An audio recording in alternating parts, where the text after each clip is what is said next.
경기도 이천 쿠팡 물류창고 화재는 일단 큰 불길은 잡았지만 내부에 쌓여있는 인화 물질들 탓에 지금도 수십 대의 소방차들이 물줄기를 쏟아붓고 있습니다.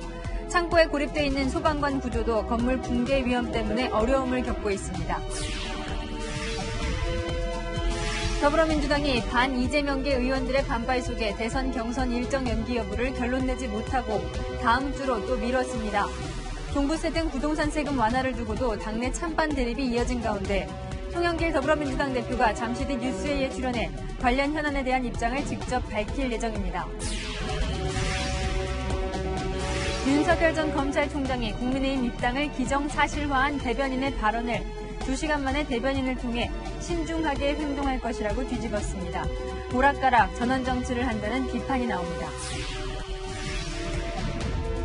17명의 사상자를 낸 광주 건물 붕괴 사고와 관련해 철거사업자가 광주 동구청에 제출한 해체 계획서에 담당자 명이 홍길동으로 돼 있었지만 무사 통과한 것으로 드러났습니다.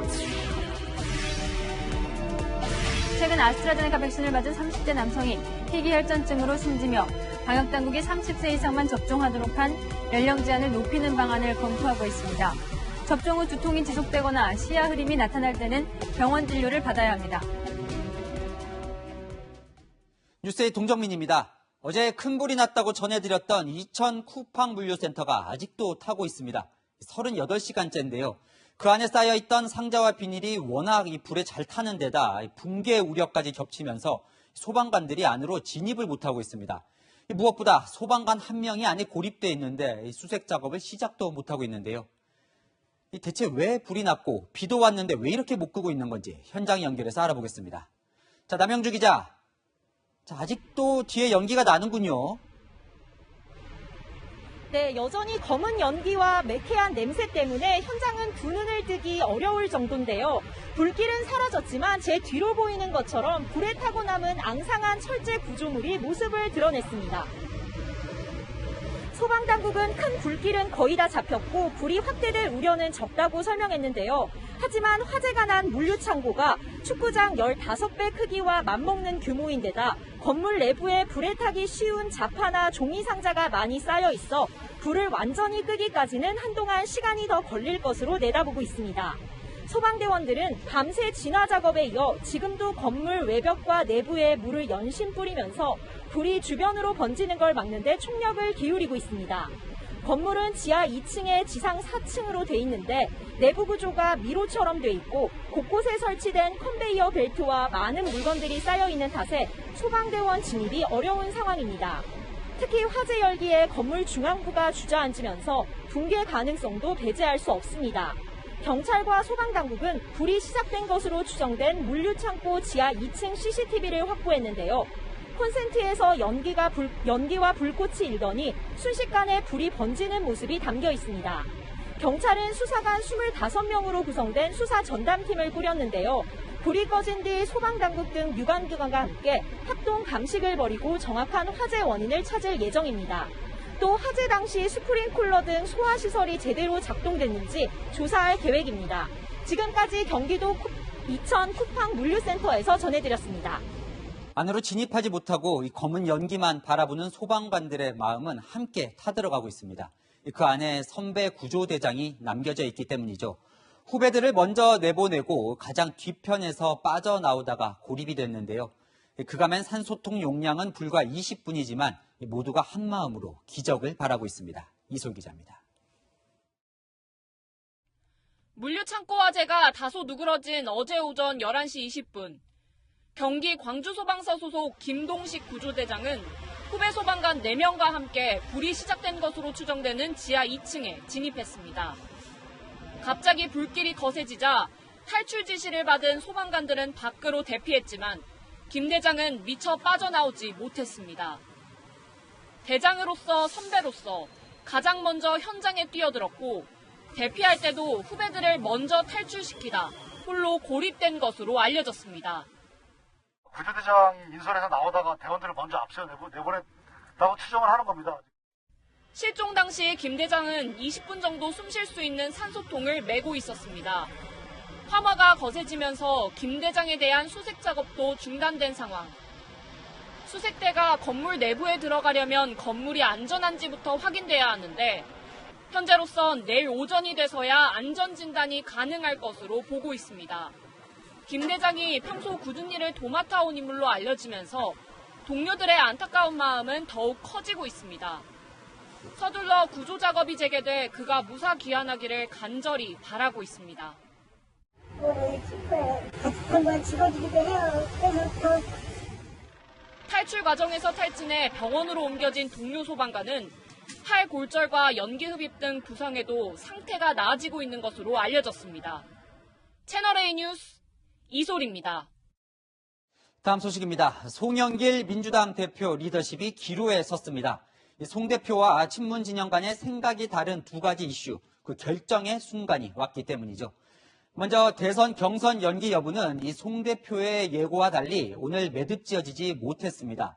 이 송 대표가 현재 경선 일정대로 하자는 이재명 지사와 비슷한 생각을 내비치자 다른 대선 주자 진영에서 미루자며 집단 반발하고 나섰습니다. 후보 진영 간 갈등이 전면전으로 치닫는 상황, 윤수민 기자가 전해드립니다.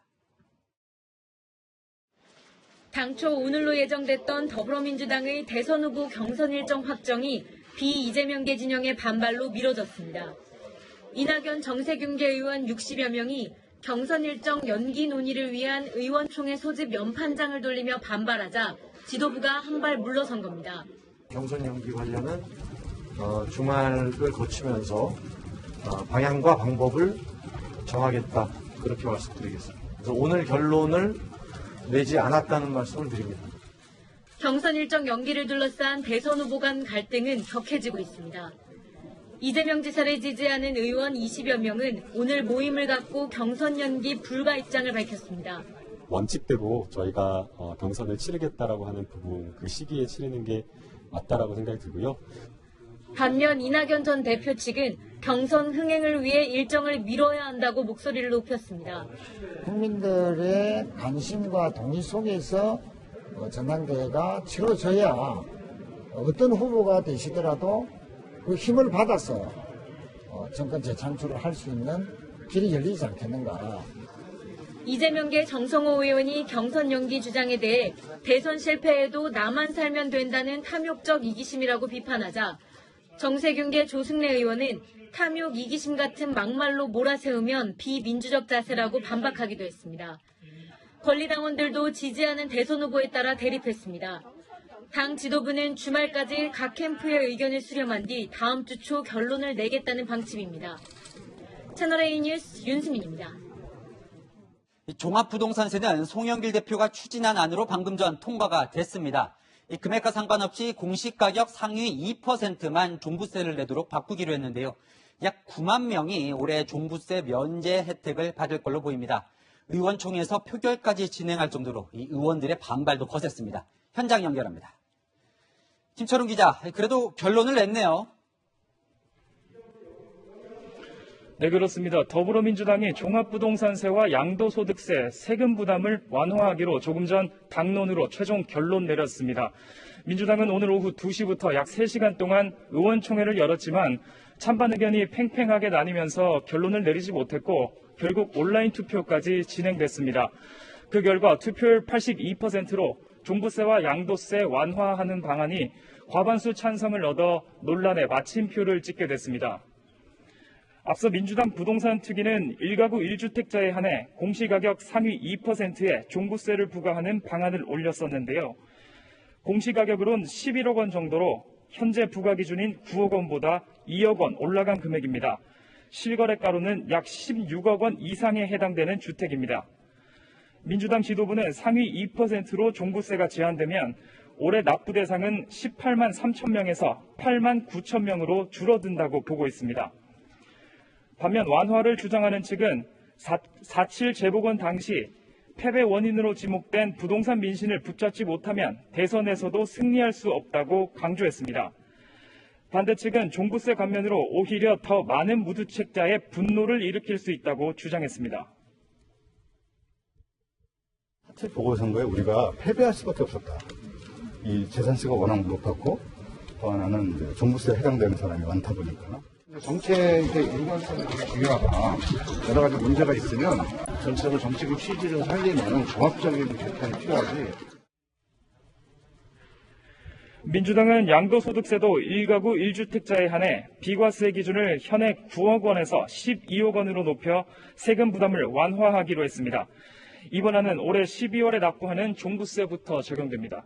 지금까지 국회에서 채널A 뉴스 김철웅입니다.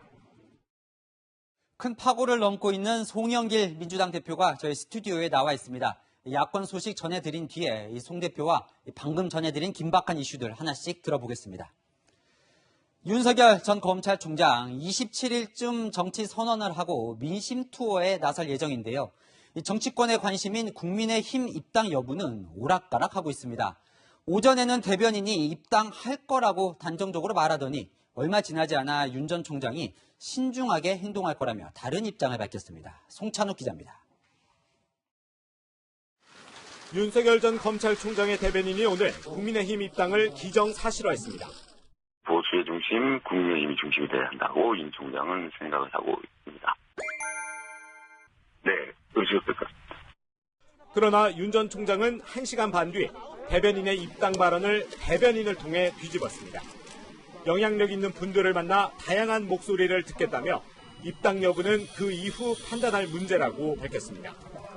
40분 뒤엔 임진왜란 당시 이순신 장군의 말을 인용하며 추가 입장도 냈습니다. 윤 전 총장은 물령망동 정중여산이라며 국민의힘 입당 문제는 경거망동하지 않고 태산처럼 신중하게 행동할 것이라고 했습니다. 입당이 결정된 게 아니라는 점을 다시 한번 강조한 겁니다. 이 같은 모호한 입장 표명은 공격의 대상이 되고 있습니다. 저렇게 자기 입으로 자기 생각을 말하기를 두려워하고 저하는 분이 무슨 정치를 하실 거며 그냥 인기 있다고 해가지고 일을 맡기면 지금 대한민국이 어디로 가겠습니까? 간을 보는 짓이게 하는 짓이다 하는 이런 얘기를 듣게 될 수밖에 없게 된 거죠. 윤 전 총장은 오는 27일쯤 사실상의 대선 출마 선언을 하고 전국 순회 민심 투어를 한 뒤 입당 여부를 최종 결정할 계획입니다. 채널A 뉴스 송찬욱입니다. 자, 이 와중에 또 다른 야권 대선 주자로 거론되어 온 최재형 감사원장이 처음으로 대선 출마와 관련해 입을 열었습니다. 조만간 입장을 밝히겠다. 출마 결심을 굳히고 시기를 저울짓하는 것 아니냐, 이런 관측이 나옵니다. 이민찬 기자입니다. 최재형 감사원장이 대선 출마와 관련해 공개적으로 입장을 밝혔습니다. 감사원장님께서 지금 대선에 출마하신다는 얘기가 계속 나오고 있는데 이게 지금 적절한 얘기입니까? 어떻습니까? 임기직에 계신 분이. 저희 거치 또는 뭐 제가 어떤 다른 역할을 해야 되지 않느냐 이런 부분에 대해서 언론이나 정치권에서 많은 소문과 억측이 있는 거 잘 알고 있습니다. 제 생각을 정리해서 자, 지금 여야를 감사원 소관 상임위인 국회 법사위 현안 질의 과정에서 내놓은 깜짝 답변이었습니다. 현직 감사원장의 대선 출마가 정치적 중립성을 훼손할 수 있다는 문제 제기에는 선긋기를 했습니다. 재직 중에 선거에 나간다는 얘기가 나오고 이런 것들이 정치적 중립을 위해서 바람직한 현상입니까? 어떻습니까? 그 부분에 대해서는 다양한 판단이 있다고 생각합니다. 지난달 대선 출마 여부에 대해 얘기할 상황이 아니라고 했던 것과는 사뭇 달라진 모습입니다. 이를 두고 대선 출마 결심을 굳힌 것 아니냐는 관측이 나옵니다. 최 원장의 임기는 내년 1월까지인데 공직선거법상 출마를 하려면 12월 초에는 사퇴해야 합니다. 최 원장과 가까운 인사는 감사원장 사퇴를 진지하게 고민하는 단계라고 전했습니다.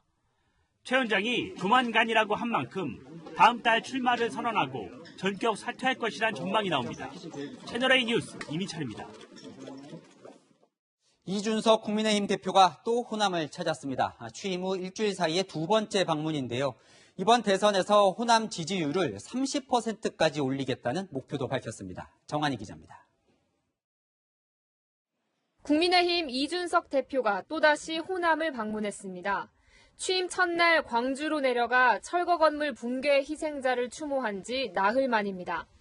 먼저 잦은 사업계획 변경으로 30년째 공사가 진행 중인 새만금 사업 현장을 살폈습니다. 따로 이제 혹시 새만금에 특화돼서 저희가 도와드릴 수 있는 방법이 있을까요? 이준석 대표는 최근 공장들의 연이은 폐쇄로 어려움을 겪고 있는 군산을 찾았습니다. 대선을 앞두고 호남의 일자리를 챙기겠다는 의지로 풀이됩니다. 이번엔 미래에 대한 이야기를 하는 이런 자리이고 저희가 대선을 거쳐야 되기 때문에 방안을 내놓는 것이 전북 도민들을 위한 저희의 노력이라고 보고요. 전직 대표들의 취임 일주일과는 다른 행보입니다. 2019년 2월 취임한 황교안 대표는 경남을 한 차례 방문했고 그전 홍준표, 이정현 대표는 모두 서울에서 일주일을 보냈습니다. 이 대표는 채널A와 통화에서 호남 지지율을 30%로 올리는 게 목표라고 말했습니다. 지난 3번의 대통령 선거에서 호남은 민주당 후보에게 압도적 지지를 보냈습니다. 박근혜 전 대통령만 10% 득표를 했고 나머지 후보는 한 자릿수에 그쳤습니다. 국민의힘은 호남 지역 사업을 대선 공약에 포함시킬 계획입니다. 채널A 뉴스 정한입니다. 네, 더불어민주당 송영길 대표 모셨습니다. 어서 오세요. 네, 여쭤볼 게 많습니다. 이슈가 많아서요. 지금 방금 보셨지만 이것부터요. 이준석 대표 오늘도 호남을 갔습니다. 그러면서 대선에서 30% 호남 득표를 하겠다고 하고 청년 지금 이야기도 많이 나오는데 어떻게 좀 긴장이 되십니까?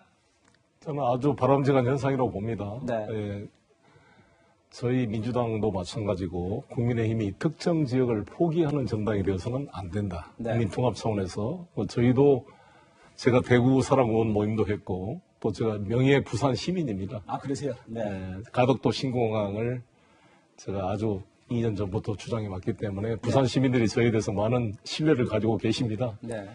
그런 것처럼 우리 이준석 대표님도 호남에서 많은 이런 노력을 해주신 것에 대해서 저는 고맙게 생각합니다. 네, 본격적으로 좀 당내 이야기 좀 해보겠습니다. 이제 방금 전에 이제 의원총회에서 결정이 됐습니다. 이제 종부세와 양도세를 대표님께서 원하시는 대로 완화하는 걸로 오늘 결정이 났는데, 반발이 거셌습니다, 당내에서. 네, 3시간 반 동안 진지한 토론에 임해주신 우리 당 의원님들께 존경과 감사를 보내고, 네.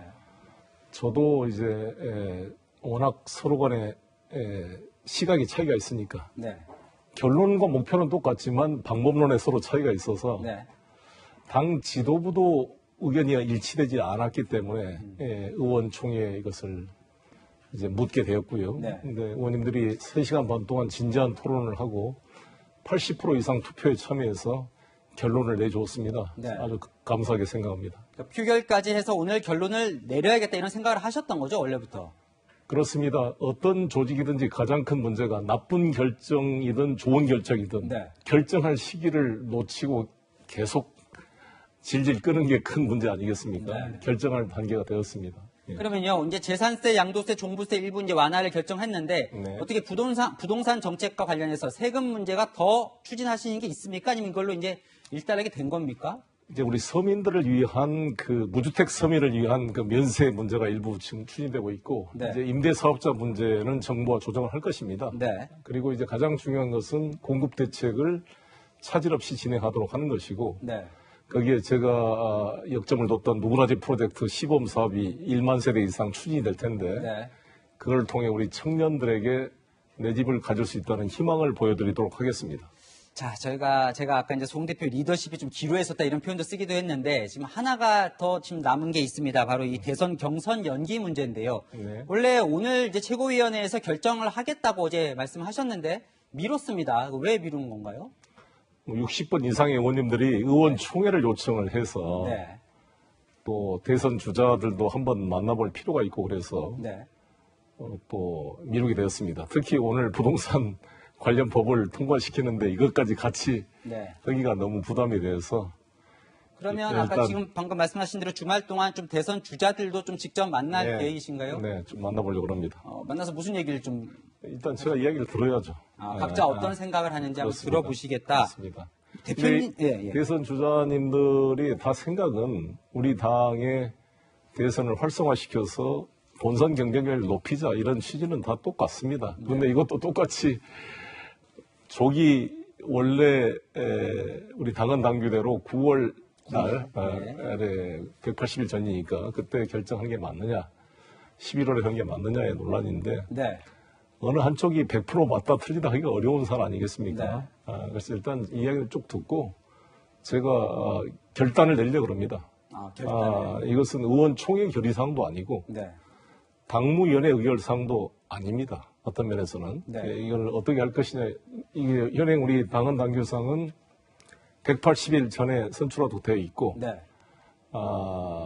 이제 새로운 어떤 사정 변경이 있을 경우에 당무위원회를 통해 달리 정할 수 있다 이렇게 되어 있는데, 당무위원회로 갈 거냐 말 거냐를 판단하는 게 대표의 권한이니까 쭉 의견을 수렴하고 결정을 할 생각입니다. 네, 이야기를 쭉 들어보면 대표님 생각은 이제 9월 9일 예정대로 하는 쪽, 그러니까 변경하지 않는 쪽에 더 방점이 찍혀 있는 것 같던데요. 대표님 생각은 어떠신 거예요? 100% 그렇다고는 할 수 없고 말씀드린 대로 이게 원칙을 변경하려면 전 후보자들의 동의가 있어야 됩니다. 제가 전당대 출마해서 후보 시절부터 일관되게 강조했던 것은 특정 후보를 배제하거나 특정 후보가 유리하도록 룰을 고치지 않겠다. 이런 원칙을 일관되게 해왔고 언행일치를 주장한 송영길 이 체제에서 그런 말의 원칙이 바뀌지 않을 것입니다. 그러면 다음 주 중으로는 무조건 매듭을 지으시는 겁니까, 이것도? 다음 주 초에. 다음 주 초에 결정을 하신다고 지금 말씀하셨어요. 자, 또 하나 좀 이제 이야기가 나오는 게 경선 룰을 좀 바꿔야 된다. 그러니까 대선 경선 때 권리당원의 이 투표 비중을 현행 40%에서 60%로 올리자 이런 주장도 나오는데. 그건 당 대표 경선입니다. 당대표 경선. 그럼 지금 이 부분은 이 문제는 대선과는 상관없고요. 말씀하셨고요. 자, 이것도 한번 여쭤볼게요. 부동산 이제 투기 의혹 12명 지금 이제 자진 탈당을 권유를 했는데 지금 아직까지 탈당을 한 의원은 없는 거죠? 아직까지는 한 명도? 이미 탈당계를 이제 냈고요. 근데 처리는 하지 않고. 지금 이제 4분만 반대 의사를 표시하고 있고 8분은 이제 당의 결정에 승복하는 걸로 되어 있습니다. 그 4명은 언제까지 좀 이렇게 탈당을 기다리겠다 시한이 있나요? 어떻습니까? 일단 다음 주 정도에 우리 비례대표 의원 2분에 대한 제명 조치를 할 생각입니다. 다음 주에. 나머지 2명은 지역구 의원은 계속 설득을 해갈 생각입니다. 네, 그렇군요. 4분이 남았죠. 4명이 남았으니까요. 자, 송 대표 이제 취임 후에 여러 이제 변화에 노력을 했는데 사실 이제 대선이 중요하잖아요. 지금 이제 여론조사를 해보면 정권 재창출보다 정권 교체를 원하는 여론이 더 많습니다. 어떻게 대선에서 승리할 좀 비책이 있으신가요? 제가 그래서 정권 교체를 바라는 국민이 높은 것을 정권 재창출로 만들려면 당권 교체를 통해 당이 변화돼서 민주당의 실망에 떠났던 분들이 민주당을 다시 쳐다보게 되고 그래도 집권당이 한 번 더 해야 이 국정이 안정될 거 아니냐. 특히 아시다시피 174분, 12분이 탈당 162명의 과반수가 훌쩍 넘는 집권 여당이 앞으로도 2년이 넘게 국회의원 임기가 남아 있습니다. 그러면 새 대통령이 이 국회와 협력하지 않으면 오도 가도 못한 국정이 마비될 가능성이 있거든요. 그런 면에서 저는 우리가 좀 더 국민에게 겸손하고 다가가고 국민의 목소리에 민감하게 반응하고 변화할 의지를 보여준다면 우리 곁을 떠났던 저는 많은 중도적인 분들이 돌아올 수 있다 이렇게 생각합니다. 자, 이제 상대인 이제 야권 얘기를 좀 해보면 다음 주 일요일쯤에 이제 윤석열 전 검찰총장이 이제 정치 선언을 한다고 합니다. 윤석열 검증 자료를 모으고 있다 이런 보도가 나서 화제가 됐는데요. 뭐 좀 어떤 준비를 좀 하고 계십니까? 아니 그것은 뭐 특별한 의미보다는 어떤 정당이든지 상대 후보가 나오면 검증을 하는 거죠. 꼭 그게 뭐 무슨 파일이란 표현을 써서 약간 오해가 있었는데 어떤 정치적인 무슨 공작 이런 개념이 아니라 대한민국의 대통령이 되시고자 하는 분들은 정치, 경제, 사회문화 모든 분야의 식견과 또 도덕성과 이것을 검증받아야 될 것입니다. 근데 또 오늘 이제 최재형 감사원장도 뭐 대선 아까 보도를 보셨는데 아까 윤석열, 최재형 다 이제 문재인 정부에서 임명한 사람이 지금 야권 대선 주자가 되는 상황. 전에 좀 도의적으로 좀 맞지 않지 않느냐 이런 얘기도 하셨는데 어떻습니까? 도의적인 것뿐만 아니라 가장 권력이 큰 곳이 감사원장과 검찰총장. 그러니까 장관도 아니지만 이분들이 인사청문회 대상이 되어 있습니다. 그만큼 권력기관이기 때문에. 그런데 이런 분들이 대통령 후보, 그것도 여당도 아니고 야당 후보로 나간다는 것은 후배들을 위해서나 앞으로 감사원과 검찰 조직의 정치적 중립성을 위해서 바람직한 것은 아니지 않겠습니까?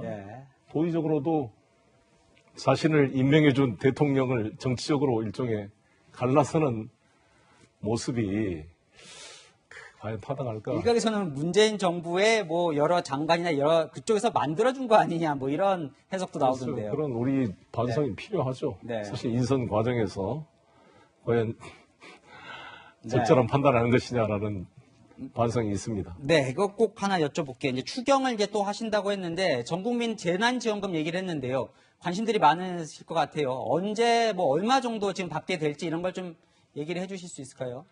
네, 정부랑 긴밀히 협의하겠습니다. 아직 그거는 좀 논의를 해보셔야겠다. 3종으로 하겠다는 말씀을 드렸고요. 네. 이제 그 손실보상법이 이제 통과가 되고 그러면 전 국민 재난지원금이 전 국민은 올 것이냐. 정부에서는 전 국민에 대해서 약간 난색을 표하고 있는데 그 갭을 같이 좀 조정해 보겠습니다. 네, 알겠습니다. 저 다음 주에도 좀 바쁜 한 주가 되실 것 같네요.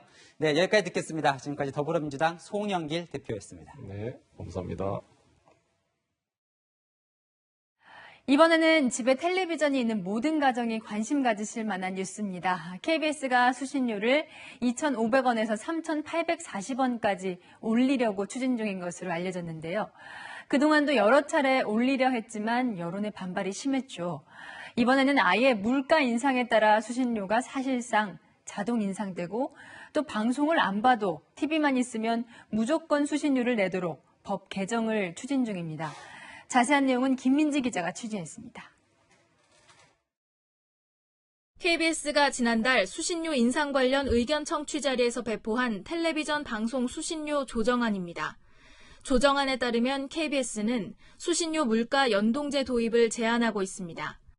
물가 인상률 등을 반영해 수신료가 정기적으로 재산정되도록 법제화하자는 겁니다. 이럴 경우 물가가 오르면 수신료 인상이 쉬워집니다. 수신료 납부 대상을 확대하는 내용도 담겼습니다. 현행 방송법에 따르면 수신료 납부 대상은 텔레비전 방송을 수신하기 위하여 텔레비전 수상기를 소지한 자입니다. 여기서 텔레비전 방송을 수신하기 위하여라는 의도 부분을 삭제해 방송을 시청하지 않아도 TV가 집에 있다면 무조건 수신료를 내게 하겠다는 겁니다. 시민들의 반응은 부정적입니다. 그냥 TV가 있는 걸로만 해서 돈이 나간다? 그거는 저는 좀 별로인 것 같아요. 왜냐면 저는 TV가 있지만 안 보거든요. 반발을 많이 할 것 같아요. 근데 KBS가 얼마나 수신료를 잘 쓰느냐에 따라서 사람들의 반응이 달라질 것 같긴 한데 수신료가 오르는 만큼 방송이 더 개선이 된다면 저는 그만큼 낼 생각은 있어요. 국민의힘은 KBS의 수신료 조정안에 부정적입니다. 먼저 퀄리티를 높이기 위해서 자구 노력을 하고 그 뒤에 수신료를 올려달라고 하는 것이 아주 상식적이지 않나. KBS 측은 물가 연동제는 추진 사항은 아니고 법제화가 필요하다는 입장이라며 논란의 소지가 있는 법 조항은 개정이 필요하다고 밝혔습니다. 채널A 뉴스 김민지입니다. 유치원 차량을 타고 출근한 김기덕 서울시 의원 속보도 전해드립니다. 경찰과 서울시청이 법적 처분에 나섰습니다. 운전기사는 120일이나 면허가 정지되는 반면 김 부의장은 현재로서는 과태료만 낼 것 같습니다. 김호영 기자가 취재했습니다. 서울시가 김기덕 서울시 의원이 탄 유치원 통학 차량의 버스 전용차로 주행에 대해 과태료 처분을 내릴 방침입니다. 유치원생 통학과 상관없이 버스 전용차로를 탄 것에 대해 유치원 차량 주인에게 과태료를 부과하기로 한 겁니다. 1회 위반 시 과태료는 6만 원, 유치원 통학 차량의 주인은 김기덕 의원입니다. 경찰도 어린이를 태우지 않고 어린이 보호 표시를 붙인 통학 차량 운전기사의 운전면허를 120일간 정지시키기로 했습니다. 1회 위반 시 범칙금 13만 원과 벌점 30점이 부과되는데 운전기사는 경찰 조사에서 위반 횟수가 4번이라고 진술했습니다. 범칙금도 13만 원씩 총 4번 위반한 게 인정돼 총 52만 원을 내야 합니다. 앞서 채널A는 해당 차량이 어린이 보호 표시를 달고 전용 차로를 달리는 걸 이달에만 4차례 확인했는데 운전기사는 이 외에 추가 위반은 없다고 주장하고 있습니다. 제가 지금 생각해도 손가락 안에 들 정도. 하지만 서울시의회 관계자가 채널A 취재진에게 한 말은 조금 다릅니다. 김 의원이 유치원 차를 타고 온 건 이번 달만이 아니라는 겁니다. 차 보기 시작하신 지 한 2달 되죠. 그 정도는 됐고요. 한두 달은 됐어요. 서울시는 차량 주인인 김 의원이 과태료 처분에 이의를 제기하면 운전기사에게 범칙금과 벌점이 추가 부과될 가능성도 남아있다고 설명했습니다. 채널A 뉴스 김호영입니다. 네, 17명의 사상자를 낸 광주 건물 붕괴 참사 관련 소식입니다. 철거 사업자가 구청에 제출한 해체 계획 문건에 안전 여부를 측정한 사람이 홍길동 이렇게 익명으로 적혀 있었습니다. 그런데도 무사 통과했습니다. 서류가 얼마나 엉터리였는지 공국진 기자가 뜯어봤습니다. 한솔기업이 광주 동구청에 제출한 학동사구역 건축물 해체 계획서. 철거 대상 건축물의 안전도 검사 결과를 증빙한 서류들이 담겨 있습니다.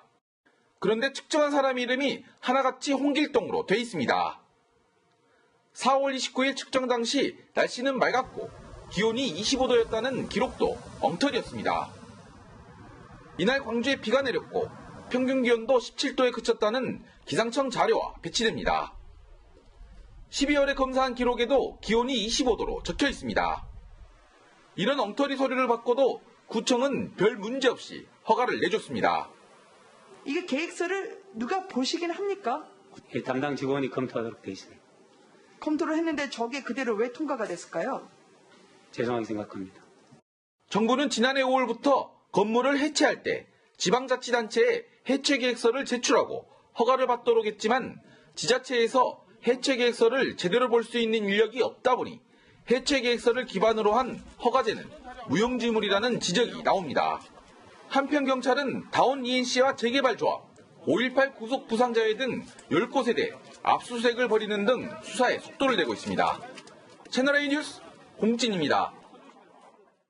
다세대 주택에 침입한 남성 도둑이 여성 신발을 신고 달아났다가 붙잡혔습니다.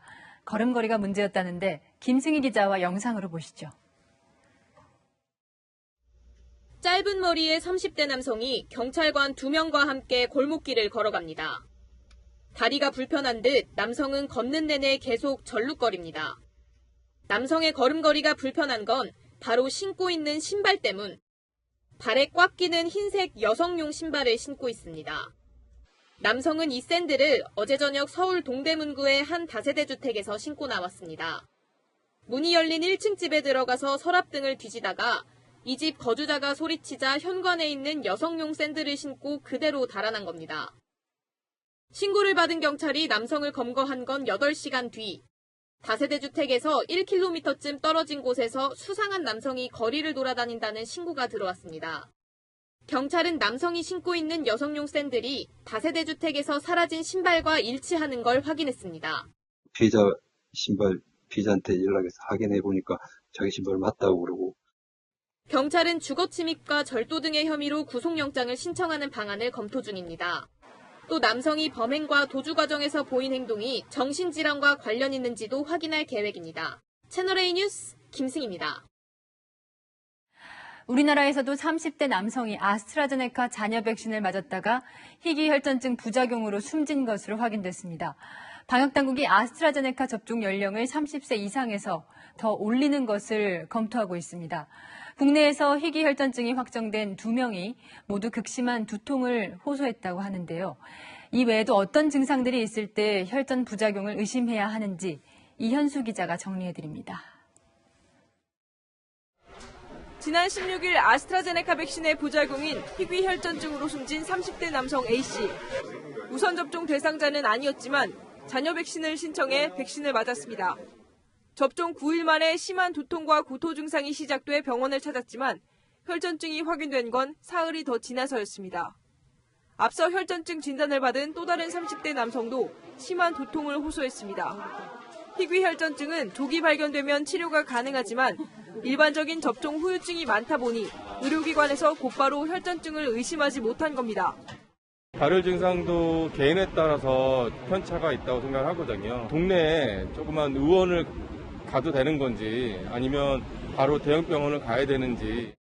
어디가 아팠을 때 병원 언제 가야 되는지도 모르겠고 얼마나 열이 날 때까지 참았다가 가야 되는지 잘 모르겠어요.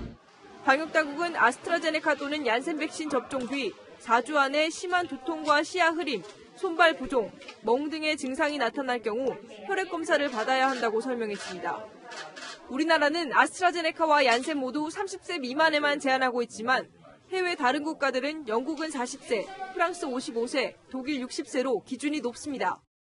확실하게 위험 대비 이득이 높은 50대 이상에서만 아스트라제네카 백신을 접종하고 50대 미만에서는 화이자나 모더나나 다른 백신으로 대체하는 게 맞지 않을까 싶습니다.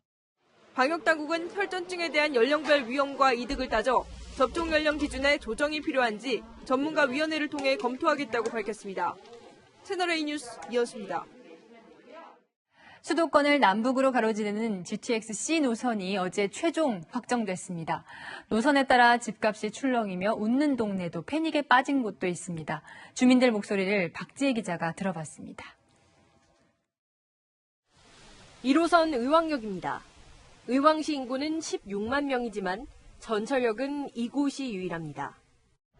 올해 초 의왕시는 GTX역 민간 설치비를 전액 부담하겠다며 유치에 적극 나섰지만 결국 탈락하며 쓴 잔을 마셨습니다. 1호선밖에 없어서 좀 불편하겠습니다. 좀 다른 역 호선이 있었으면 더 좋았을 것 같습니다. 2시간에서 1시간 저기 젊은 분들이 많이 사셔가지고 서울 쪽이라든가 뭐 그쪽에 출퇴근을 많이 하시더라고요. 그래서 그런 분들을 위해서는 빨리 좀 들어왔으면 하는 생각입니다. 된다고 하다가 또 안 된다고 하니까 좀 많이 서운하죠. 그래서 좀. 지난해부터 GTX역 신설 기대감에 집값이 2배로 뛴 곳도 있었던 만큼 탈락 충격은 더 큽니다. 광역교통 개선 대책 없이 임대아파트 이런 것들을 포도송이처럼 개발이 이루어지다 보니 계속 인구들은 느는데 서울 가는 길이 막혀 있어가지고 정말 절실하고요. 반면 GTX-C 노선에 추가로 포함된 왕십리와 안양 인덕원은 말 그대로 축제 분위기입니다. 특히 인덕원 인근 아파트는 지난 6일 전용 면적 84제곱미터가 16억 3천만 원에 거래되며 신고가를 기록했는데 GTX 확정 발표로 주말 사이 1억 원은 더 오를 것이란 얘기까지 나옵니다. 지금 17억에 내놓으신 거를 보류하시더라고요, 어제. 그래서 지금은 17억은 보셔야 될 것 같아요. 양주 덕정부터 수원까지 서울 수도권을 남북으로 관통하는 GTX-C는 사업비만 4조 3천억 원에 달하는 대형 사업입니다. 정차역에 따라 앞으로 집값은 더욱 요동치고 후폭풍도 거셀 것으로 보입니다. 채널A 뉴스 박지혜입니다. 로또 청약 뉴스 자주 전해드리지만 서울 서초구에서 하루 만에 마감된 재건축 아파트 최고 경쟁률은 믿기지 않을 정도입니다. 대출도 어려워졌는데 사람들이 이렇게 몰리는 이유, 안건우 기자가 분석했습니다. 10억 원, 서울 서초구의 한 재건축 아파트 당첨자가 거둘 수 있다는 시세 차익입니다. 분양가 상한제가 적용돼 주변 시세의 반값에 불과하기 때문인데 청약 하루 만에 1순위가 마감됐습니다. 평균 경쟁률은 161대 1, 가장 작은 전용 46제곱미터의 경쟁률은 무려 1873대 1이었습니다. 은행 대출을 받을 수 없어 현금 부자 일부만 청약할 거란 예상이 빗나간 겁니다. 깜짝 놀랐어요. 1순위 그거 접수 현황 보고 마지막에 이틀 전에 전세를 할 수도 있다는 그거가 되게 컸던 것 같아요. 하지만 정부 정책이 낳은 예고된 광풍이란 비판이 나옵니다. 올해 서울 입주 물량은 19,000여 가구, 작년과 재작년과 비교하면 절반에 불과하고 이마저도 내년과 내후년엔 더 줄어들 거란 암울한 전망까지 나옵니다. 시가 마를 정도의 공급 절벽에 따지지도 않고 일단 청약부터 하고 보는 겁니다. 진입하고 싶은 심리니까 이건 인간의 심리잖아요. 굉장히 아이러니하죠. 집값을 낮추겠다며 도입한 분양가 상한제가 오히려 시세 차익을 보장하면서 한몫 잡는 로또 청약이 된 것도 영향을 미쳤습니다. 당첨만 되면 사실상의 확정 수익이 생기는 상황이 됩니다. 기존의 일반 주택을 매입할 여력이 있는 사람들도 청약에 집중하는 결과가 발생할 수 있습니다. 서울 시내 아파트 평균 가격 헐 10억 다시 태어나면 살 수 있을까? 채널A 뉴스 안건우입니다.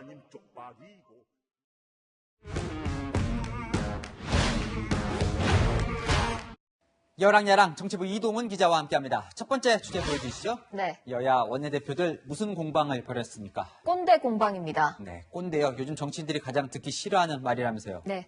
그러다 보니 서로를 향해 꼰대라며 날선 공격을 했습니다.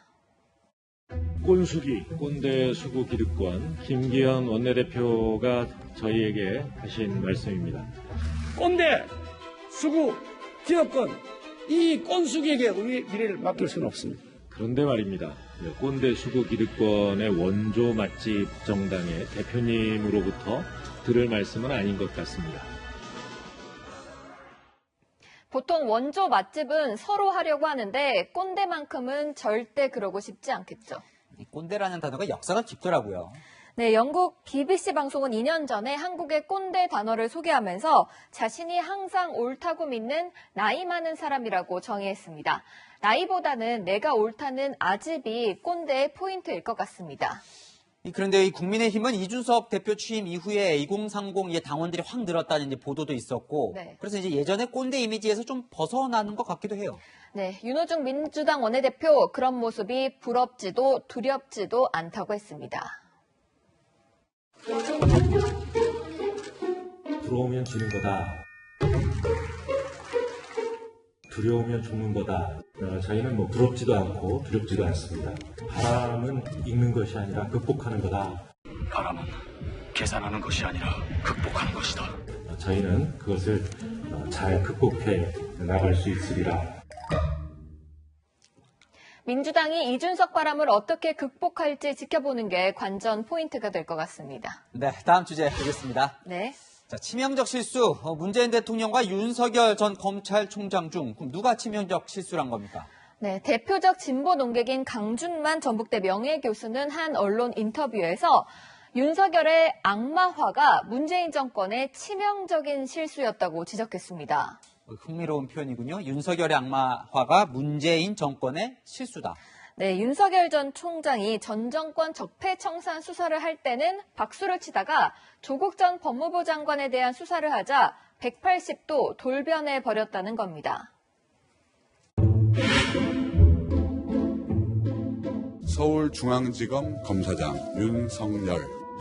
우리 이제 윤 총장님은 정말 권력에 휘둘리지 않고 또 권력의 눈치도 보지 않고 검찰총장의 직무 집행 정지를 명령하였습니다. 야권의 유력한 대선 후보로 지금 거론이 되고 있습니다. 여기에 대해서는 어떻게 평가하고 계신지? 제가 아무 말도 하지 않는 것이 바람직할 것 같습니다. 강준만 교수는 대통령 후보 윤석열은 문재인 정권 혹은 추미애 전 법무부 장관이 거의 90% 만들었다고 꼬집었습니다. 한 명 더 있잖아요. 자, 문재인 대통령이 임명한 이 최재형 감사원장도 오늘 대선 출마 가능성을 열어뒀는데 네. 출마한다면 야권일 가능성이 높잖아요. 네, 조국 전 장관은 오늘 두 사람의 대선 출마를 거론하면서 형사사법과 감사 영역에 종사하는 고위공직자는 퇴직 후 1년간 출마 금지를 하는 법 개정을 심각하게 고려할 필요가 있다고 주장했습니다. 하지만 아이러니하게도 두 사람을 임명할 때 인사 검증을 담당했던 책임자가 당시 조국 대통령 민정수석이었습니다. 뭐 이렇게 될 줄 알았으면 검찰총장 감사원장 안 시켰겠죠. 네, 한치 앞을 알 수 없는 게 정치인 것 같습니다. 몇 년 전 인사청문회 때 윤석열, 최재형 두 사람을 옹호했던 여당 의원들 그리고 비판했던 야당 의원들도 지금 상황이 좀 겸연쩍을 것 같습니다. 야랑야랑이었습니다. 156년 전 미국 텍사스까지 노예 해방 소식이 전해진 6월 19일이 노예 해방일, 미국의 공휴일로 지정됐습니다. 내일인데 토요일이죠. 미국에서는 이렇게 공휴일이 주말과 겹칠 때 어떻게 하는지 유승진 기자가 설명합니다. By making Juneteenth a federal holiday, all Americans can feel the power of this day and learn from our history. 링컨 대통령의 노예 해방 선언 이후 2년여 지나 텍사스에서 마지막으로 그 소식이 전해진 6월 19일이 미국의 연방 공휴일로 지정됐습니다.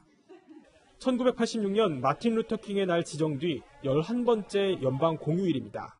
As an African American who is a descendant of slaves from Texas, I am particularly thrilled by that recognition. 첫 노예 해방 공휴일이 토요일이라 미 연방인사관리청은 대부분의 연방 직원들은 하루 전날인 6월 18일에 쉴 것이라고 공지했습니다. 미국은 공휴일이 토요일이나 일요일이면 하루 전 또는 다음 날을 대체 휴일로 지정합니다. 또한 우리 현충일격인 메모리얼 데이와 노동절 등 일부 공휴일은 날짜가 아닌 특정 요일로 지정해 시행하고 있어 주말과 겹치는지 따져보지 않아도 됩니다. 미국인들은 이 휴일을 활용해 미리 휴가 계획을 세우고 있습니다. 일본도 해피 먼데이 제도를 도입해 성인의 날 등 공휴일 4개를 월요일로 고정했습니다. 워싱턴에서 채널A 뉴스 유승진입니다. 빨리 찾아온 한여름 더위에 잦은 비 소식까지 요란한 6월입니다. 주말인 내일은 다시 맑은 하늘이 드러나겠는데요. 덩달아 기온도 쑥 오르겠습니다. 내일 낮 최고 기온이 서울 27도, 광주 29도, 대구 30도까지 오르겠는데요. 오늘보다 크게는 4도가량 높겠습니다. 이 무더운 데에다 자외선도 매우 강할 것으로 예상돼 한낮엔 야외 활동하기 어려움이 있겠는데요. 다만 공기는 종일 깨끗하겠습니다. 아침과 저녁에 외출하는 데에는 무리 없겠습니다. 요즘같이 더울 땐 식중독에 걸리기 쉽습니다. 예방하기 위해서는 손 씻을 때 30초가량 소요하는 것이 바람직하고요. 음식을 완전히 익혀 먹고 실온에 보관하지 않는 것이 바람직합니다. 이번 주말 맑은 가운데 갈수록 더워지겠습니다. 더위에 유의하는 건강한 주말 보내시길 바랍니다. 날씨였습니다.